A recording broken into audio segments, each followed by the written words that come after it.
ప్రకృతి నా సమస్తం, ప్రకృతి నా జీవితం, ప్రకృతి నా మరణం. ఈ సమస్త ప్రకృతి ఈ మానవాళి మనుగడ కోసం.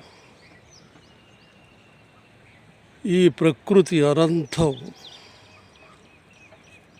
ఈ ప్రకృతిలో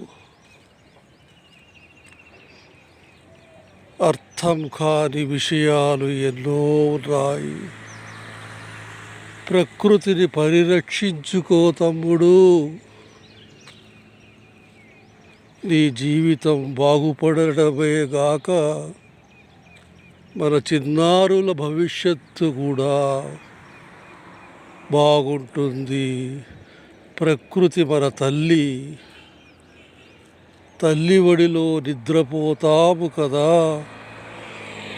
ప్రకృతిని కూడా మనం రక్షించుకోవాల్సిన సమయం ఇది.